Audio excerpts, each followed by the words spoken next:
Welcome to on record.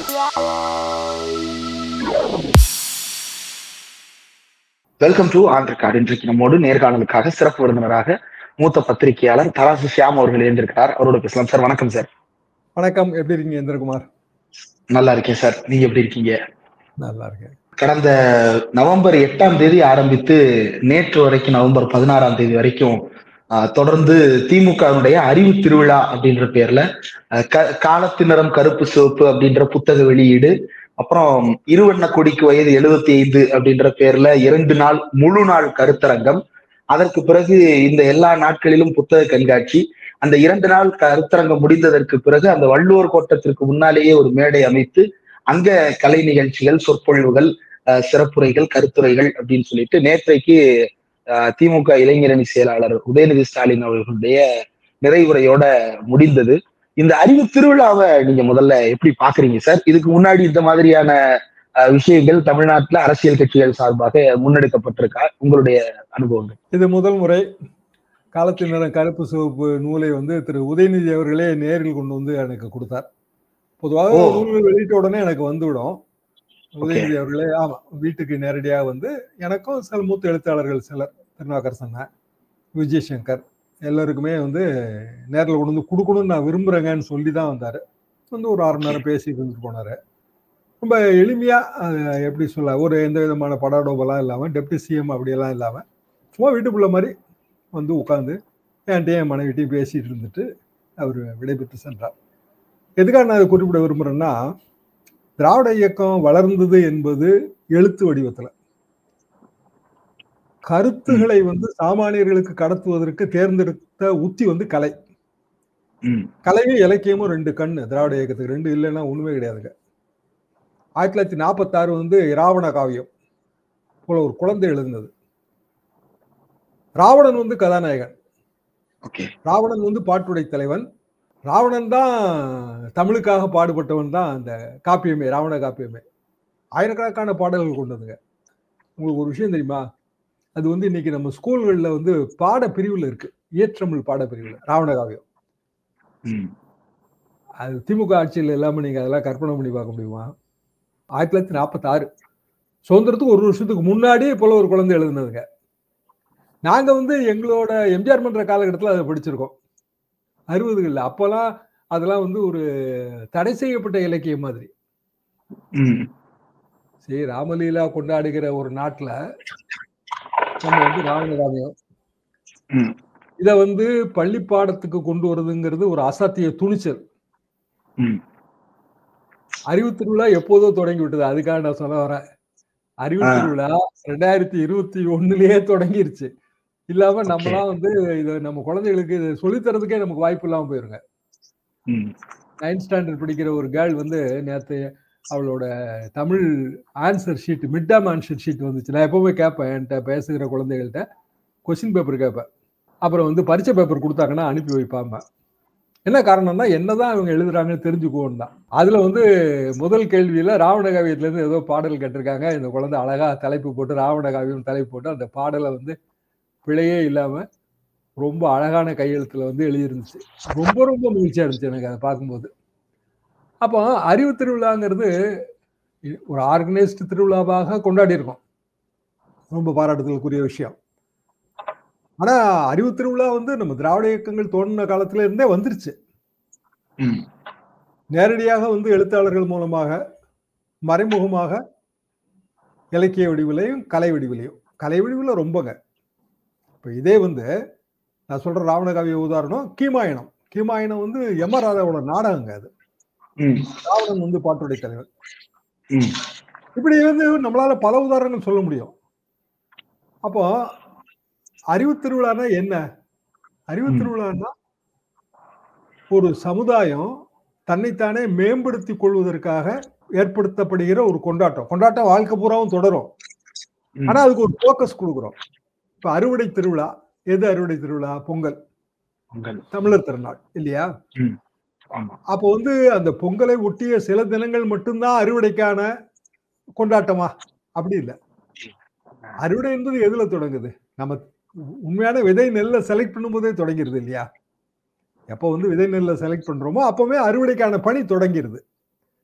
அது 200 நாளோ 150 நாளோ அப்பெல்லாம் வந்து ரொம்ப லாங் டேர்ம் கிராப் இருந்துச்சு. இப்போ ஷார்ட் டேர்ம் குறுவையெல்லாம் வந்துருச்சு. 120 நாள்லயோ 110 நாள்லயோ அது அறுவடைக்கு தயாராகுது.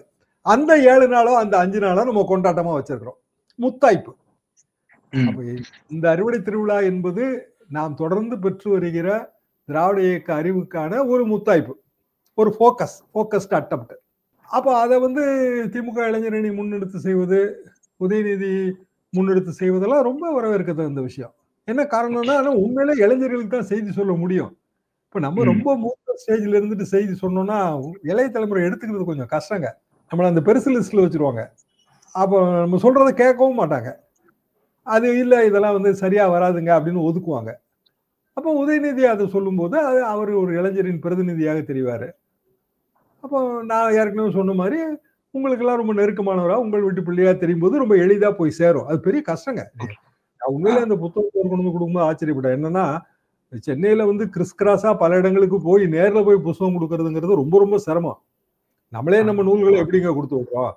ஏதாவது ஒரு ரேபிடோ மூலமா இல்ல அப்பெல்லாம் கன்ஃபோ மூலமா எப்படிதானே கொடுத்து விட முடியும்? ஒரு ஆளை போட்டு கொடுக்கறதுக்கே செலவு வரும். நேர்ல வந்து கொடுக்கறது அப்படிங்கிறது அத ஒரு முயற்சி எடுத்து ஒரு கௌரவம் கொடுக்கணும், ஒரு மரியாதை கொடுக்கணும், அது ஒரு பாராட்டு முகத்தான் இருக்கணுங்கிறதுக்காக தானே செய்யறது தானே. முதலமைச்சர் நேரத்துக்கு நிறைய நேரம் ஸ்பெண்ட் பண்ணாரு அந்த திருவிழால. அவருக்கு 1000 மணி இருக்கும். கிட்டத்தட்ட ஒரு 3 hours கிட்ட அங்க இருந்திருக்காரு. 2-3 hours இருந்திருக்காரு. அப்புறம் வந்து அவரு அண்ணாவோட பழைய ஸ்பீச்சஸ் எல்லாம் மேற்கோள் காட்டி பேசும்போது ரொம்ப மகிழ்ச்சியா இருந்துச்சு கேட்கும்போது. அண்ணாவோட நூல்கள் நானே வந்து ஒரு 40-50 நூல்களை வந்து இப்போ தேடி பிடிச்சு படிச்சுட்டு இருக்காங்க. இப்ப இளைய தலைமுறைக்கு நீங்க அப்படித்தான் கடத்த முடியும். அப்படி இல்லைன்னா நம்மளோட ஒரு பெரிய இளைய தலைமுறையில வந்து மிகப்பெரிய கேப் விழுந்துடும். அதுவும் இப்போ வந்து ரொம்ப வஞ்சகமும் சூழ்ச்சியும் புனை சுருட்டும் பொய்யும் வந்து சுற்றி வருகிற காலம். அப்படியான ஒரு காலகட்டத்துல இந்த மாதிரி முயற்சிகள் தான் உயிர்ப்போட வச்சிருக்கு. அதை நம்ம புரிஞ்சுக்கணும். ரொம்ப முக்கியமான விஷயங்கள் சொல்லியிருக்கீங்க சார். அவருடைய அரசியல் அனுபவத்தை விட சொல்றதை விட உதயநிதி ஸ்டாலினுடைய வயதை விட உங்களுடைய அரசியல் அனுபவம் ரொம்ப நீண்டது. 67க்கு முன்னாடி இருந்து நீங்க ஒரு அரசியல் ஆர்வலராக தொடர்ந்து அதற்கு பிறகு பத்திரிகையாளராக தொடர்ந்து பணியாற்றி இருக்கீங்க. அவர்கிட்ட நேர்ல என்ன சொன்னீங்க? அவர் உங்கள்ட்ட என்ன ஷேர் பண்ணிக்கிட்டாரு சார்? இதை பத்தி அவர்கிட்ட பேசுனீங்களா? ரொம்ப ஜெனரலான விஷயங்கள் தாங்க. பொதுவாக வந்து அவரு ஒரு அரசியல் ரீதியான விசிட் கிடையாது, பியூர்லி பர்சனல் விசிட். பொதுவாக நாட்டு நடப்பு எப்படி இளைய சமுதாயம் இருக்கு, ஏன் வந்து இப்படி இருக்கு, எஸ்ஐஆர் பத்திய சில கருத்துகள், எஸ்ஐஆர் கரண்ட் ஹாட் டாபிக்ங்கிறதுனால அதை பத்திய கருத்துகள், இப்படியான ஒரு கருத்து பரிமாற்றம். ஹெல்த்தை பத்தி கேட்டாரு, எப்படி இருக்கீங்க என்ன ஏது. உண்மையிலே எனக்கு ஒரு கிராண்ட்சன் ஏஜ் தான் அவர் வருவாரு பிராக்டிகலி ஸ்பீக்கிங். அப்போ அந்த குடும்பத்துல நான் தலைமுறைன்னு பாத்தீங்கன்னா அண்ணா வந்து எங்களுக்கு கல்லூரி நாள்னா அவரோட ஸ்பீச்சஸை தேடி பிடிச்சி கேட்போம். அப்போ மதுரையில தம்கோ கிரவுண்ட்ல அவர் பேசுனது 65-66களில். அப்புறம் வந்து ஒத்தக்கடை இங்கெல்லாம் வந்து தேர்தல் பிரச்சார கூட்டங்கள். ஸோ கிட்டத்தட்ட எனக்கு வந்து நான் ஸ்கூல் டேஸ்ல 62ல இருந்து அண்ணாவோட பேச்சு சைக்கிளில் போய் கேட்ட காலமும் இருக்கு, கல்லூரியிலேருந்து நண்பர்களோட வந்து கேட்ட காலமும் இருக்கு. 67 ஒரு முதலமைச்சருக்கு முன்னாடி இங்க விருகம்பாக்கம் கான்ஃபரன்ஸுக்கு, திமுக கான்ஃபரன்ஸுக்கு வந்த காலகட்டம் இருக்கு. அப்புறம் முதலமைச்சராக யார் வருவார் அப்படின்னு, ஏன்னா அண்ணா எம்பி தொகுதிக்கு நின்றதுனால அது யார் வருவாருன்னெலாம் ஒரு சஸ்பென்ஸ் நிலவிய காலம். அண்ணா வந்து எம்எல்ஏக்கே இல்லைங்க, தென்சென்னை எம்பி தொகுதிக்கு தானே நின்று எம்பி ஆயிட்டாரு அப்படிங்கிற ஒரு காலகட்டம். அப்புறம் அவர் எம்எல்ஏ ஆகாம அவர் முதலமைச்சர் பதவியை ஏற்ற காலகட்டம். அதுக்கு பிறகு அவரோட மறைவுக்கு பிறகு கூடங்க ஒரு படங்க, அது பாலச்சந்தர் படம். அது பாலச்சந்தர் படத்துல சௌகர் ஜானகியம்மா கலெக்டர், இருகோடுகள்னு பேருங்க இந்த படத்துக்கு, பிளாக் அண்ட் ஒயிட். அந்த கலெக்டரை முதலமைச்சர் கூப்பிட்டு கொஞ்சம் பேசுற மாதிரி ஒரு சீன். அந்த சீன்ல சொல்ற மாதிரி ஒரு சீன். அது வந்து ரொம்ப உற்சாகமா இருக்கும். எனக்கு கல்லூரி நாள் படம் அது. இவங்க போவாங்க, முதலமைச்சரோட டோர் எல்லாம் காட்டுவாங்க. அது பிறகு ஒரு சேர் தான், இருட்டுக்குள்ள ஒரு சேர், பின்னாடி அண்ணாவோட குரல், வேற யாரோ ஒருத்தரோட குரல்ல அண்ணா பேசுற மாதிரியே, அப்படியே ஒரு கனிவாகவும் கண்டிப்பாகவும் அந்த மாவட்ட ஆட்சித்தலைவருக்கான ஒரு அறிவுரையாகவும். அது ஆரம்ப சீனே ஒண்ணு வரும். என்னன்னா வரும்போதே மாவட்ட கலெக்டர், மாவட்ட ஆட்சித்தலைவர், எவ்வளவு அருமையான பெயர் மாற்றம் அப்படின்னு சொல்லிட்டு தான் வருவாங்க உள்ள. இன்னைக்கு நீங்க புழக்கத்துல இருக்கிற பல பெயர்கள் எங்க ஸ்கூல் டேஸ்ல கிடையாதுங்க. ஜில்லா தான் எங்க ஸ்கூல் டேஸ்ல. மாவட்டம்ங்கிற அந்த வார்த்தையே கிடையாது. ஜில்லா தான், ஜில்லா கலெக்டர் தான், மாவட்ட ஆட்சித்தலைவருங்கிற வார்த்தையே கிடையாது. தாசில்தார் தான், துணை ஆட்சியர், வட்டாட்சியர், கோட்டாட்சியர், இந்த மாதிரி எதுவுமே கிடையாது. அப்போ மெட்ராஸ் ஸ்டேட்டே வந்து மதராஸ் ப்ராவின்ஸ் தான், மதராஸ் மாநிலம்ங்கிற வார்த்தை கிடையாது. பல வார்த்தைகளை எல்லாமே இப்போ நம்ம காமனா யூஸ் பண்றாங்க, குழந்தைங்க காமனா யூஸ் பண்றாங்க. அது அப்படியே அப்படிதான் இருக்கு போல இருக்கும் முதல்ல இருந்தே நினைச்சிட்டு இருக்காங்க. ஆனா அதுக்கு நம்ம எவ்வளவு ஸ்ட்ரகிள் பண்ணியிருக்கோங்கிறத நம்ம சொல்ல வேண்டியது இருக்கு. அப்பதான் இந்த போராட்டத்தை புரிஞ்சுக்கிட்டாதான் அதை பாதுகாப்பாங்க. கருத்து விமர்சனங்கள் இருக்குங்க. உதயநிதிக்கு எதிராக எனக்கு விமர்சனம் இருக்கும், எனக்கு எதிராக அவர்கிட்ட கூட விமர்சனம் இருக்கும்.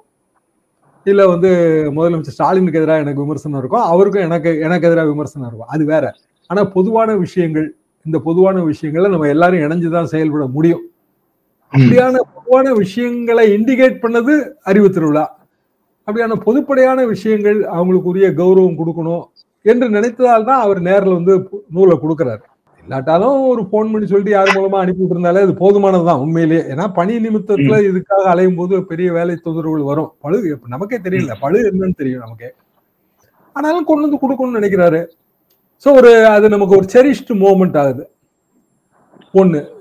இன்னொன்னு, இல்லத்தை விட்டு வெளியில போகும்போது நம்ம பிளாக்ல இருக்கிற லிப்ட்மேன், அது உள்ள தூய்மை பணியாளர்கள் ஒரு படம் எடுத்துக்கணுங்கன்னாங்க. சரி எடுத்துக்கங்க அப்படின்னு சொல்லி எல்லாரோடையும் சேர்ந்து ஒரு படம் எடுத்துட்டு போனாரு. அப்போ அவருடைய எளிமை என்பது கடத்தப்படுகிறது, பிற மக்களுக்கு வந்து அது கடத்தப்படுகிறது. இப்ப நம்ம ஒவ்வொரு தலைவர்கிட்ட இருந்து ஒன்னொன்னு கத்துக்கிறோம். மைனஸ் பாயிண்ட் இருக்குங்க, தலைவர்கள்ட்ட மைனஸ் பாயிண்ட் இல்லைன்னு நான் எப்பவுமே ஆர்கியூ பண்ணவே மாட்டேன். இருக்கும், மனிதர்கள் தானே. ஆனா நம்ம கத்துக்க வேண்டியது எதுன்னா அவர்கிட்ட இருக்க பிளஸ் பாயிண்ட். கலைஞருக்கு நம்ம என்ன பிளஸ் பாயிண்ட் கத்துக்கிட்டு இருப்போம்? உழைப்பு தான். நான் சொன்னேன் அவர்கிட்ட, கலைஞர் வந்து எங்களுக்கு மூத்தவருங்க, அண்ணா காலத்துல இருந்து கலைஞர் காலத்துக்கு வரோம், நாங்க அவர் வீட்டுக்கு போய் பார்ப்போம். அப்புறம் வந்து உங்க ஃபாதர் வரும்போது எங்க வீட்டுக்கு அவர் வந்தாரு, 89ல வந்திருக்காரு, 96ல அலுவலகத்துக்கு வந்திருக்காரு, இப்ப நீங்க வந்துருக்கீங்க. தலைமுறை வந்து இப்படிதான் வரணுங்க. எங்க ஊர்கள்லயும் பாத்தீங்கன்னா இப்படிதான் இருக்காங்க.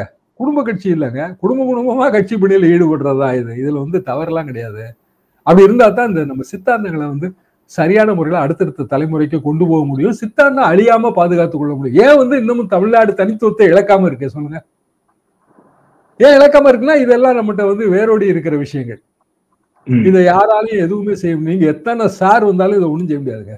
இந்த சமகால அரசியல்னு வரும் பொழுது தமிழ்நாட்டினுடைய உரிமை, தமிழ்நாட்டினுடைய உணர்வை பாதுகாப்பதுல விமர்சனங்களுக்கு அப்பாற்பட்டு நாம் கூடி நிற்க வேண்டும் அப்படின்னு நீங்க ஒரு கருத்தை முன் வச்சிருந்தீங்க சார். தேசிய அளவுலயுமே கூட பலரும் அதை முயற்சி செய்யறாங்க, பல மாநிலங்கள் அது கை கூட மாட்டேங்குது. தமிழ்நாடு அதை ரொம்ப சக்சஸ்ஃபுல்லா முன்னிறுத்தி இருக்கிறது, ஒரு முற்போக்கு அம்சங்கள் கொண்ட அனைவரும் ஒரு அணியில் திரண்டிருப்பது அப்படின்றது. ஆனா சமீப நாட்களாக இன்னொரு பெரிய திராவிட கட்சி என்று அறையப்பட்ட அதிமுகவினுடைய நிலைப்பாடு, எஸ்ஐஆருக்கு ஆதரவு, இன்னும் பல்வேறு விஷயங்கள்ல பாஜகவுடைய உடன்பாடு, அதன் பிறகு இன்னொரு பக்கம் தாவேகா, இந்த எஸ்ஐஆருக்கு காரணம் பாஜகவா எலெக்ஷன் கமிஷனா அப்படின்ற அதுக்குள்ளேயே போகாம திமுகவினர் எங்கள் வாக்குகளை பறிக்க பார்க்கிறார்கள்னு ஒரு பக்கம் அவங்க நேற்று ஆர்ப்பாட்டம் கூட நடத்தி இருக்கிறார்கள். உதயநிதி ஸ்டாலின் இந்த சைடு இந்த ரெண்டு தரத்தையுமே கடுமையாக விமர்சித்திருக்கிறார். அறிவு இருப்பதால் அறிவு திருவிழா நடத்துகிறோம், மற்றவர்கள் அதை பார்த்து அலறிக் கொண்டிருக்கிறார்கள் அப்படின்னு சொல்லி பேசியிருந்தார். இந்த விஷயத்தை எப்படி பாக்குறீங்க சார்? அறிவு இருப்பதாலும் அறிவை பேணி பாதுகாக்க வேண்டும் என்கிற விருப்பம் இருப்பதாலும் ரெண்டு விஷயம் இருக்கு இல்லைங்களா? அப்போ நம்ம அறிவை பேணி பாதுகாக்கணும், அடுத்த தலைமுறைக்கு அதை கொண்டு போகணும்னு நினைக்கும் போது திருவிழாக்கள் முக்கியம். ஆண்டுதோறும் திருவிழா நடத்துறோங்க. ஏன் அந்த திருவிழா நடத்துறோம்? ஒரு காலகட்டத்துல பெரியார் ஒரு விமர்சனம் வச்சாரு, கடவுளுக்கு எதுக்குங்க வந்து திருக்கல்யாணம் வந்து ஒவ்வொரு ஆண்டும் நடத்தணும்னு. பசுமன் தேவர் அதுக்கு ஒரு விளக்கம் கொடுத்தாரு, ஆண்டுதோறும் நீங்க ஏன் பிறந்த நாள் கொண்டாடுறீங்களோ அதுக்குன்னாரு. என்ன காரணம்னா, சில விஷயங்கள் ஆண்டுதோறுமோ இல்ல 2 ஆண்டுகளுக்கு ஒரு முறையோ நம்ம மீண்டும் மீண்டும் மக்களுக்கு நினைவுபடுத்தி கொண்டே இருக்க வேண்டும். மறந்து போவது மக்களோட இயல்பு, மீண்டும் மீண்டும் நினைவுபடுத்த வேண்டியது நமது கடமை. இவ்வளவுதான், ரொம்ப சிம்பிளா அது. அப்போ அறிவு திருவிழாவுக்கு எதிராக விஜய் மாதிரியானவர்கள் பேசுவது எல்லாம் அறிவீனம். அது அவங்களுக்கு அறிவு போதாமையை தான் காட்டுது. அதனாலதான் நான் ராவண காவியம் உதாரணத்துல ஆரம்பிச்சேன். அப்படியான ஒரு விஷயம் இருக்குன்னே தலைமுறைக்கு தெரியாது. இப்ப நான் சொன்னதுனால அது கொஞ்சம் பேருக்கு போய் சேரும். உங்க தொலைக்காட்சி வழியாக நான் இப்ப சொல்லும் போது மிக இயல்பாக அது பலருக்கும் போய் சேரும், பலரும் பார்ப்பாங்க. ஏன்னா நெட் இருக்கு, நீங்க உடனே பாத்திரலாம்.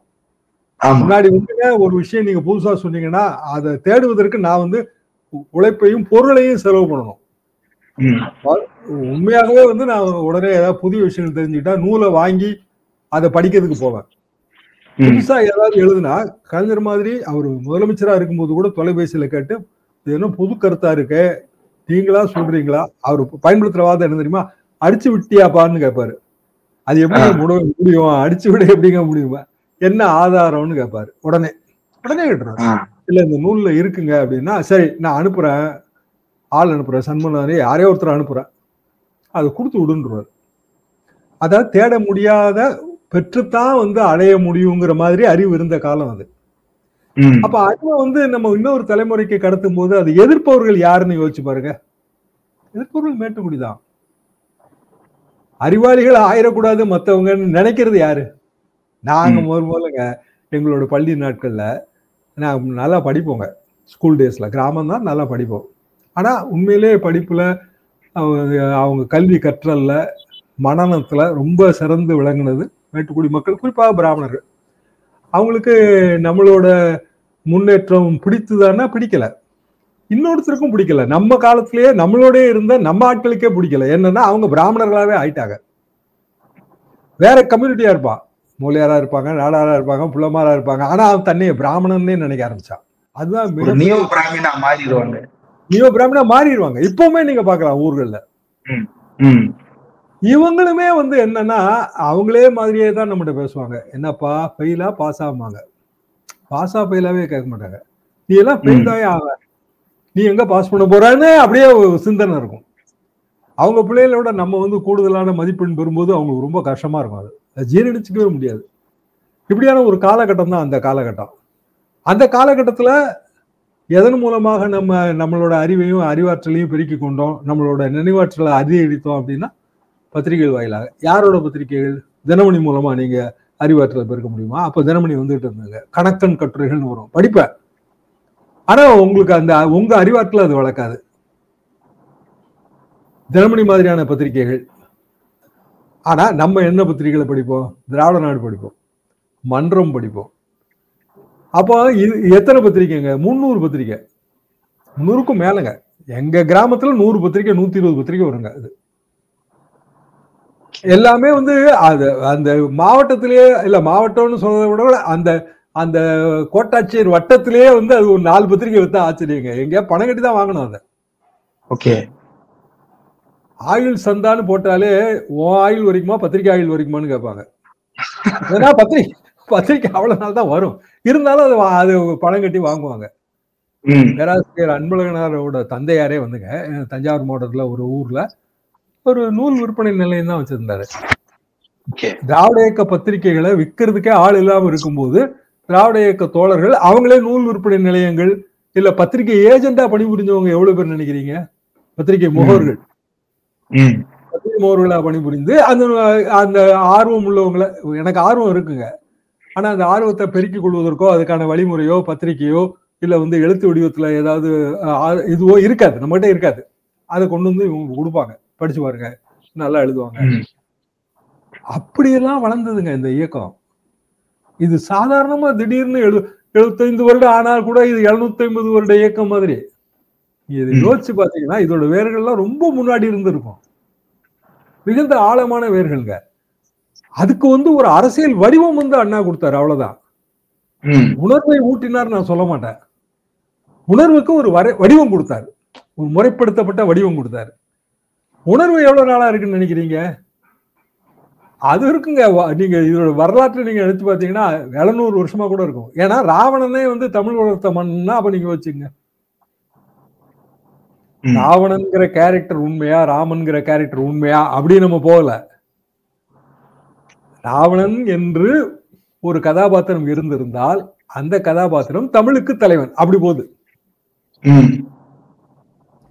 அப்ப அதற்கான வடிவம் கொடுத்தது போல ஒரு குழந்தை. ஆனா அந்த உணர்வு ஒரு 1000 வருஷமா இருந்திருக்கணும். இல்லைன்னா அப்படி இல்லாம அந்த வடிவம் கொடுக்க முடியாதுல்ல. காவியம் வந்து காலத்தால அழியாத நிற்குதுங்க. திமுக அரசு வருது, பாடத்திட்டத்தை சேர்க்குது, அது ஓகே, அது குழந்தைகளுக்கு நம்ம சொல்லி கொடுத்துறோம்.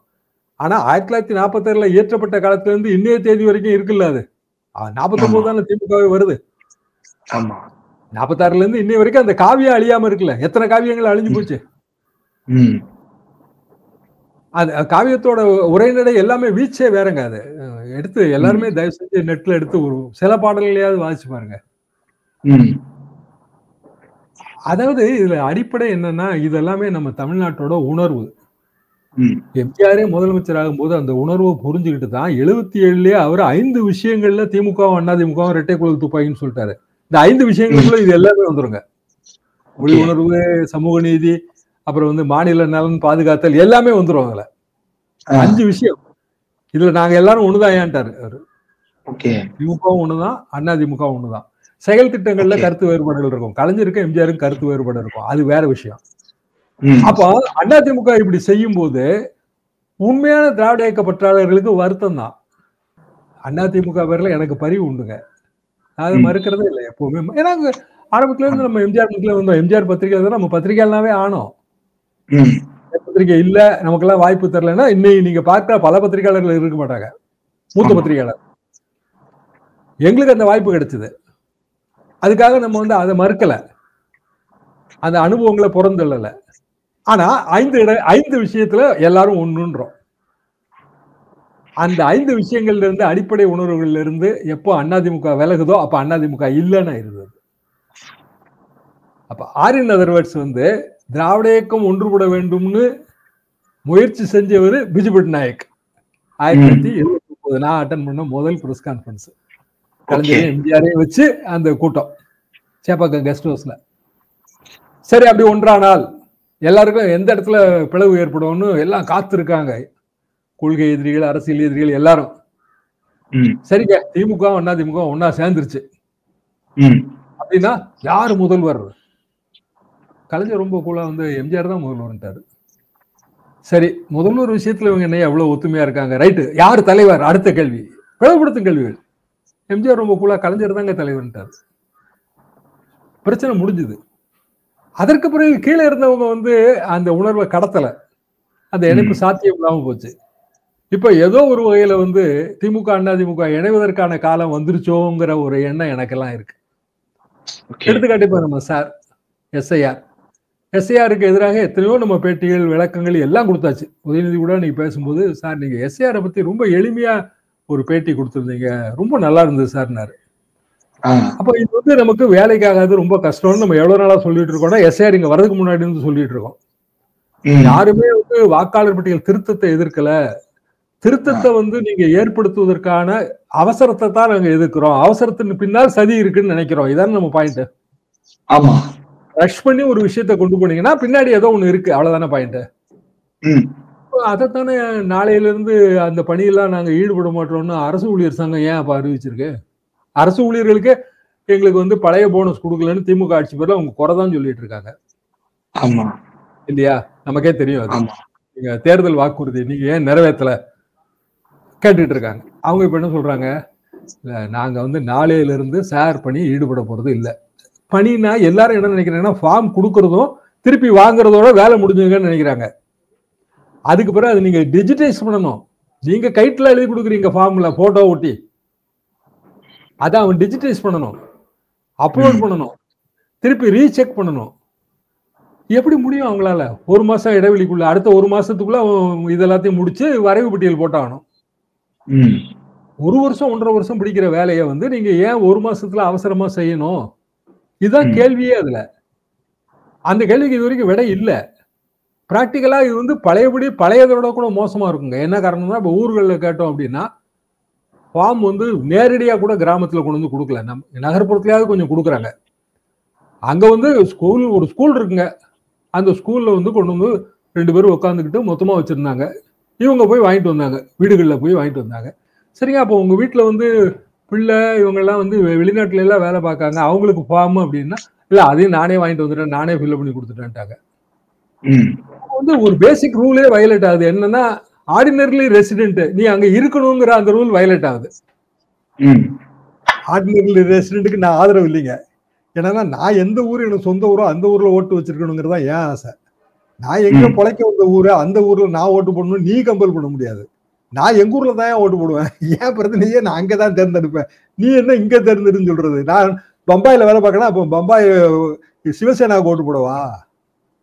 என்னையா லூஸ் தனமா பேசுறீங்கிறத ஆரம்பத்துல இருந்து என்னோட பெரிய அளவுக்கான விமர்சனங்க. ஆனா இப்ப ஊர்ல என்னன்னா திருப்பி அதான் நடக்கு. அப்ப நீங்க எப்படி தீவிர திருத்தமா மாறும்?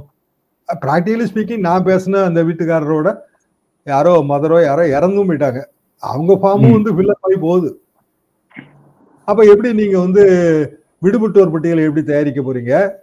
இறந்தோர் பட்டியலை எப்படி தயாரிக்க போறீங்க? நீங்க தான் வீடு வீடா போய் செக் பண்ணவே இல்லையே. எனுமரேஷன்னா என்ன அர்த்தம்? வீடு வீடா போய் பார்த்து சரி பார்க்கணும் இல்லைங்க. சரி பார்த்தல் தானேங்க எனுமரேஷனோட பேசிக் ஒர்க்கு. சரி, இதுக்கு எவ்வளவு கோடி ரூபாய் செலவு பண்றீங்க? ஃபார்ம் அடிச்சது 12 கோடி ஃபார்ம் அடிச்சிருக்கணும். எல்லாருக்கும் 2 ஃபார்முங்க. ஒரு ஃபார்ம் ஃபில்அப் பண்ணி கொடுக்கணும், ஒரு ஃபார்ம் நீங்க வச்சுக்கலாம். அப்ப 2 ஃபார்ம்னா 6 கோடியை சொச்ச வாக்காளர்கள், 13 கோடி ஃபார்ம் நீங்க பிரிண்ட் பண்ணணும் தமிழ்நாட்டுக்கு மட்டும். இப்படி எல்லா மாநிலங்களும் டிஸ்ட்ரிபியூஷன் எக்ஸ்பென்ஸ், அப்புறம் திருப்பி வாங்கி டிஜிட்டைஸ் பண்ற எக்ஸ்பென்ஸ், இவ்வளவும் ஒரு பரிசுத்தமான வாக்காளர் பட்டியலை தயாரிப்பதில் போய் முடியுமானா முடியாது. பழசை விட மோசமான லெவலுக்கு இது போகுங்க. அப்போ இதுல என்ன பயன் இருக்கு? இந்த கேள்விகளை கேட்டோம்னாலே இங்க தப்புன்னு ஆயிருது. இப்ப விஜய் மாதிரியானவர்கள் நேற்று போராட்டம் நடத்துறாங்க. இத்தகைய கேள்விகளை அவங்க முன் வச்சிருந்தாங்கன்னா நம்ம பாராட்டலாம். ஆனா அதை விட்டு எஸ்ஐஆர் அது ஏதோ திமுக வந்து தப்பா செய்யுது அப்படிங்கிற ரீதியில அவர் பேசுறாரு. எப்படி ஆளுங்கட்சி எப்படி அதுல தப்பா செய்ய முடியும்? ஆளுங்கட்சி எஸ்ஐஆரோட கூட போய் ஹெல்ப் பண்ணுது. இன்னைக்கு ஒரு பூத் லெவல் ஆபீசர் வந்து அவர் பதிவு போட்டிருந்தாரு. அவங்களாம் வரலைன்னா எங்களால பூர்த்தியே பண்ணிருக்க முடியாதுன்றது. ஃபார்ம் டிஸ்ட்ரிபியூஷனே பண்ணிருக்க முடியாது, ஃபில்அப் கூட இல்ல, டிஸ்ட்ரிபியூஷனே பண்ணிருக்க முடியாது. ஏன்னா அடுக்குமாடி குடியிருப்புகளை எங்களால் டிஸ்ட்ரிபியூட்டே பண்ண முடியல. இதுதான் பிராக்டிக்கல் ரியாலிட்டி. நல்ல வேலையா கட்சிக்காரங்க வந்து ஹெல்ப் பண்றாங்க, குறிப்பா DMK. In other words, DMK help பண்ணி ஓட்டர் லிஸ்ட்டை வந்து சரி பண்ணி கொடுத்தாலும் திமுக ஹெல்ப் பண்ணுதுங்கிறதுக்காகவே திமுக ஓட்டு போட மாட்டாங்கல்ல, போடுவாங்கல்ல, பிஜேபியும் போடுவாங்கல்ல. அப்ப திமுக உழைப்புல எந்தெந்த கட்சியெல்லாம் வாழ போகுது அப்படி வச்சு பாருங்க. மத்தவங்களுக்கு சேர்ந்தானுங்க அது ஓட்டு. அதைத்தான் முதலமைச்சர் சொல்றாரு. யாருடைய வாக்குரிமையும் பதிக்க கூடாது, யாருடைய வாக்குரிமையும் பறிபோக கூடாது. அதுதான் நம்மளோட இலக்கா இருக்கணும். அப்படியான ஒரு இலக்கை வந்து அதிமுக வகுத்து இருந்தா நமக்கு சந்தோஷமா இருந்திருக்கும், தாவேகா வகுத்து இருந்தா நமக்கு சந்தோஷமா இருந்திருக்கும். அப்படி இல்லைங்கிறதா இதுல வருத்தத்துக்குரிய விஷயம். நிறைவா ஒரே ஒரு கேள்வி மட்டும் சார், சுருக்கமா. பாஜக, அதிமுக, தாவேகா மூன்றும் ஒன்றாக இணைந்தால் திமுக வந்து எதிர்கட்சியாக கூட வர முடியாது, தாவேகா எதிர்கட்சியாக வருகின்ற அளவுக்கு வெற்றி பெற முடியும் அப்படின்னு சாணக்கியர்கள் தேர்தல் வியூகம் வகுக்கிறார்கள். நீங்க அதை எப்படி பாக்குறீங்க சார்? இந்த மாதிரியான ஒரு அபத்த கணக்கு எதுவுமே கிடையாதுங்க. பேசிக்கா நீங்க வேற மாதிரி கணக்கு போட்டு பாருங்க. ஒவ்வொரு கட்சிக்கும் ஒரு குறிப்பிடத்தகுந்த ஆதரவு இருக்கு. ஒரே ஒரு கட்சிக்கு மட்டும் நமக்கு ஆதரவு எவ்வளவுன்னு தெரியாது, அதுதான் விஜய் கட்சி, இல்லைங்களா? அப்போ புதுசாக வர்றவங்களோட கட்சி அது பெர்ஃபார்மன்ஸ் நம்ம பாக்குறோம். பிரசாந்த் கிஷோர் உதாரணமா, பிரசாந்த் கிஷோரோட சினிமா நட்சத்திரத்துக்கு அதிகமான கவர்ச்சி இருக்கும், அதை நான் மறுக்கவே இல்லை. ஆனா கட்டமைப்பு வேணும்ல. பிரசாந்த் கிஷோர் பார்ட்டி ஏன் ஃபெயிலியர் ஆச்சு? அப்படின்னா, இன்னும் சொல்ல போனாங்க, அவர் ஒரு வருஷமாவே தேர்தல் பணியில இருக்காரு. கிட்டத்தட்ட என்டையர் பீகாரும் அவர் பலமுறை போயிட்டு வந்துட்டாரு. பிரசாந்த் கிஷோர் விஜய் அளவுக்கு பாப்புலர் கிடையாது. ஆனா பிரசாந்த் கிஷோர் கட்சி ஏன் வந்து பெரிய அளவுக்கு ஃபேர் பண்ண முடியல? 3% ஓட்டு வாங்கியிருக்குங்க. என்ன காரணம்னா கீழே இருக்கிற கட்டமைப்பு தான். கட்சிக்கு கட்டமைப்பு இல்லைன்னா உண்மையில தேர்தல் காலத்துல எதுவுமே செய்ய முடியாது. அப்போ 3% பிரசாந்த் கிஷோர் கட்சி வாங்கி இருக்குன்னா, இங்க வந்து விஜய் கட்சி அதை விட 3 மடங்கு அதிகமான பாப்புலாரிட்டி இருந்தாலும் 9% தானே வாங்க முடியும். என்னோட எஸ்டிமேட்டுங்கிறது 7 to 10%ங்க. உண்மையில கிராமங்கள்ல இருக்கிற இப்ப எஸ்ஐஆர் படிவ நிரப்புதல எல்லாம் பாத்தீங்கன்னா விஜய் கட்சிக்கெல்லாம் ரோலே கிடையாது. அவங்களே வந்து எங்களையும் நீங்க பிஎல்ஏ எங்களுக்கும் கொடுக்கணும்ன்றாங்க. சட்டத்துல வந்து இடம் இல்லை. ரெகனைஸ்ட் பார்ட்டி மட்டும் தான் பிஎல்ஏ போட முடியும். விஜய் வந்து ரெகனைஷனே வாங்கல. இப்பதானே கட்சி அவர் ஒரு தேர்தல் கூட சந்திச்சது கிடையாதுங்களா? அந்த லெட்டர் கோயம்பேடு எலெக்ஷன் கமிஷன் அனுப்பியிருக்காரு. அதுவே கோயம்பேடு எலெக்ஷன் கமிஷன் அனுப்பியிருக்காங்க. அடிப்படையிலங்க கட்டமைப்பு எல்லாம் எதுவும் கிடையாது. விஜயோட பாப்புலாரிட்டி எல்லாம் நம்ம எல்லாருமே நீந்தி கரை சேர்ந்துருவோம்னு நினைக்கிறாங்க. எம்ஜிஆர் 77 காலகட்டத்துல எம்ஜிஆர் வந்த மாதிரி 77 மாதிரி மாற்றம், இதுதான் அவங்க அடிக்கடி சொல்றாங்க. 67 மாதிரி மாற்றம்ன்றாங்க. அது அண்ணா காலம், அது 10 பைசாக்கு தேராத உவமை. எம்ஜிஆர் காலகட்ட மாற்றம்னா திருப்பி 79ல வேற மாதிரி ஒரு கூட்டணி அமையும் போது 79 எண்டு 80 ஆரம்பத்துல வந்த தேர்தலில் எம்ஜிஆர் தோத்து போயிருக்காருல. அப்போ 2 விஷயம் முக்கியம். ஒரு கூட்டணியோட அரித்மெட்டிக், மேத்தமெட்டிக்ஸ், கணக்கு. அதோட அதிக முக்கியம் எதுன்னா கூட்டணியோட கெமிஸ்ட்ரி, கூட்டணி கட்சிகளுக்கு இடையே நிலவுற ரசாயனம், வேதியியல்.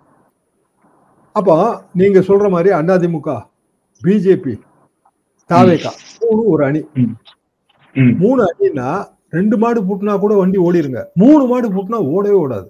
3 மாடுகள் பூட்டப்பட்ட ஒரு வண்டியை நீங்க கற்பனை பண்ணி பாருங்க, ஒரு பாறை வண்டியவோ இல்ல ஒரு வில்லு வண்டியவோ கற்பனை பண்ணி பாருங்க, எங்கேயுமே அது ஓடவே முடியாது. அப்போ இதுல பிராக்டிக்கலா இவங்களோட ஓட்டு வங்கி கணக்கு என்ன? அதிமுக 20% இருக்குங்க, பிஜேபி 10% இருக்கு, 20 மொத்தம் 30. விஜய் எப்படி ஒரு 10% கொண்டு வந்துருவாரு, ஆக மொத்தம் 40. இதான கணக்கு. பிஜேபி இதான கணக்கு, பேசிக்கா அவங்க சொல்ற கணக்கு இதுதான். பிஜேபியோட 10% எப்படி வந்தது அப்படின்னா அதிமுக இல்லாத கூட்டணியில அண்ணாமலை வந்து திமுக வேண்டாம் அதிமுக வேண்டாம்னு சொன்னதுனால வந்தது. ஆரின் அதர்வேர்ட்ஸ் எப்போதுமே வந்து எந்த ஆட்சியும் சரி கிடையாதுங்க, எம்ஜிஆரும் வேஸ்ட் கலைஞரும் வேஸ்ட்னு சொல்ற ஒரு குரூப். அப்போ அதிமுக எப்போ பிஜேபி சேருதோ அப்போ இந்த 10% வந்து மெர்ஜ் ஆயிரும். அதிமுகவோட 20%ல என்ன மைனஸ் பாயிண்ட் அப்படின்னா, பிராக்டிகலி ஸ்பீக்கிங் அதிமுகவில் இருக்கிற அதிமுக இருந்து விலகி போன இந்த உட்கட்சி பிரச்சனை, அது பழைய 20% அவங்களுக்கு வராது. இந்த 20-30ங்கிற கணக்குல இன்னைய தேதிக்கு ஒரு 22% 25% வரைக்கும் வந்தால் ஆச்சரியங்கிறதா என் கருத்து. எப்போதுமே ஒரு ஏங்க நிதிஷ்குமாருங்க பீகார்ல, ரைட்டுங்களா, அவர் தானே இந்தியா கூட்டணி அமைச்சவர். அது மோடியை திட்டி இருக்காருல்ல மிக கடுமையா. 2014 மோடி வந்து ஏத்து தானே நிதிஷ்குமார் வெளியில வந்தாரு. ஒரு 10 மாசத்துக்கு முன்னாடி வரைக்கும் திட்டிட்டு இருந்த ஒருத்தரை மோடி கட்டி பிடிச்சு ஆவோஜி நிதிஷ்ஜி போய் முக்கிய மந்திரின்னு சொல்றாரா இல்லையா? ஏன்னா கூட்டணி கணக்குல வந்து ஒத்த ஓட்டு கூட மிஸ் ஆகக்கூடாதுங்கிற கணக்கு தான். எடப்பாடி என்ன சொல்றாரு, போனவன் தான், எவனுமே உள்ள வரக்கூடாது, தினகரன் வரக்கூடாது, சசிகலா வரக்கூடாது, ஓபிஎஸ் வரக்கூடாது, யாருமே வரக்கூடாது, மைத்ரேயன் வரக்கூடாது, அவர் திமுக போயிட்டாரு, மனோஜ் பாண்டியன் வரக்கூடாதுன்னா அவர் திமுக போயிட்டாரு, வைத்தியலிங்கம் என்ன பண்ண போறான்னு நமக்கு தெரியாது. ஆக நமக்கே தெரிந்து ஆங்காங்கே அந்த ஓட்டு வங்கியில ஓட்ட விழுது. அதை வச்சுதான் நான் அந்த 20% குறைவாங்கன்னு நான் சொல்றது. அப்ப 20-30ல 25% வந்தா பெரிய ஆச்சரியங்க. இதுல விஜய் வந்து என்ன கான்ட்ரிபியூஷன் தருவாரு? ஒரு கான்ட்ரிபியூஷன் தர மாட்டாருங்க, அவரோட சிங்கிள் பாப்புலாரிட்டியை தவிர. அதுக்கு அவர் கொடுக்க போற விலை என்னன்னா, எல்லா கூட்டணி பிரச்சார கூட்டத்துக்கும் அவர் போகணும். முதலமைச்சர் அப்படின்னு நம்பிட்டு இருக்கிற அவங்களோட கட்சிக்காரர்களுக்கு ஏமாற்றம், இவ்வளவும் அவருக்கான மைனஸ் பாயிண்ட் ஆகும். அப்போ 3 பேரும் சேர்ந்தாலே பிராக்டிகலி ஸ்பீக்கிங் 30-32% மேல வாங்குறதுக்கு வாய்ப்பே இல்லை. வேற இங்க திமுக கூட்டணியில காங்கிரஸ் விலகி விஜயோட சேர்ந்துரும். காங்கிரஸ் விலகி விஜயோட சேர்ந்தா திமுக சந்தோஷப்படுறோம். என்ன காரணம்னா, அவங்களுக்கு உண்மையிலேங்க அவங்களுக்கு கொடுக்குற சீட் இருக்கு இல்லைங்களா, அதை நீங்க வெற்றி பெற வைக்கிறதுக்கே இவங்க தான் வேலை பார்க்கணும். பணமும் கொடுக்கணும், செலவும் பண்ணணும், வேலையும் பார்க்கணுங்க. அப்போ அந்த 25 சீட்டு இல்ல 20 சீட்டு ஏதோ ஒரு தொகை, அந்த தொகையை வச்சு இன்னும் புதிய கட்சிகளை உள்ள கொண்டு வந்தாங்கன்னா கூட்டணி இன்னும் வலிமையாயிரும். அதான கணக்கு. அது போக திருப்பி அந்த அணி, அதாவது திமுக பாஜக தாவேகா அணியில தாவேகா இருக்காது, அது காங்கிரஸோட சேரும். அப்பவும் திருப்பி பழைய நிலைமை தானே. சீமானே ஏற்கனவே தனி அணி, அப்ப 4 அணியா தானே அது வரும். 4 அணியில இடம் கிடைக்காதவன் 5வது அணி ஒருத்தன் ஆட்டோமேட்டிக்கா வந்துருவாங்க. அப்ப எந்த வகையில வெற்றி வரும்னு நினைக்கிறாங்க, அது எனக்கு புரியல. இன்னொன்னு, இந்த மாதிரி பிராக்டிகல் ரியாலிட்டி இப்பதான் பீகார்ல பார்த்து முடிச்சோம். 2 அணிக்கு இடையில 5-10% வாக்கு டிஃபரன்ஸ் வந்துச்சுன்னா முதல்ல இருக்கிற அணிக்கு 200 சீட்டு வருங்க. பீகார்ல பிஜேபிக்கு 200 சீட்டுக்கு மேல கிடைக்கும் தான் நாங்க கணக்கு போட்டோம். என்ன காரணம்னா, அரித்மெட்டிக்கலா கால்குலேட் பண்ணா, இப்ப வந்து உதாரணமா போன தடவை ஆர்ஜேடி என்ன ஓட்டு வாங்குச்சோ அதே ஓட்டு தாங்க இப்பவும் வாங்கியிருக்கு. காங்கிரஸும் கிட்டத்தட்ட அதே ஓட்டு தான். கடைசியில பார்த்தா மகாகட்பந்தன் வாங்கின ஓட்டுக்கும் என்டிஏ கூட்டணி வாங்கின ஓட்டுக்கும் இடையில ஒரு 8% 10% டிஃபரன்ஸ் வருது. 5-10% வச்சுக்கலாம். அதுல வந்து 200 சீட்ஸ் வந்துருது. தமிழ்நாட்டுல 71 உதாரணமும் அதே தான். 5% டிஃபரன்ஸ் வந்தா ஒரு இடத்துல அடிச்சு எரிஞ்சிட்டு போயிருங்க. என்ன காரணம் அப்படின்னா, ஃபர்ஸ்ட் கம் ஃபர்ஸ்ட் சர்வ்ல வின்னர் டேக்ஸ் ஆல். ஜெயிச்சவனுக்கு எல்லாம் போயிடும். 100 ஓட்டு இருக்குங்க, 100 ஓட்டுல ஒரு கட்சி முதல்ல வர்ற கட்சி 35 ஓட்டு வாங்குறாங்க, 40 ஓட்டு வாங்குறாங்க. அடுத்து வர்ற கட்சி 33% வாங்குறாங்க, 37% வாங்குறாங்க என்றாலும் அடுத்து வர்ற கட்சி தோத்த கட்சி தான். இது எளிமையான கணக்கு தான். இது நம்ம சிஸ்டம் அப்படிதான். இந்த மாதிரியான சிஸ்டம் இப்படிதான் இருக்க முடியும். இப்போ என்னோட கணக்கு படிங்க, இதுதான் இப்படிதான் போகுது அப்படின்னா திமுக கூட்டணி வந்து 180 இருந்து 200 சீட் வரைக்கும் ஜெயிக்குங்கிறதா என் கணக்கு. நிறைய விஷயங்கள் பகிர்ந்துட்டீங்க சார். இவ்வளவு நேரம் ஒதுக்கி இந்த நேர்காணல் தந்ததற்கு மிக்க நன்றி சார்.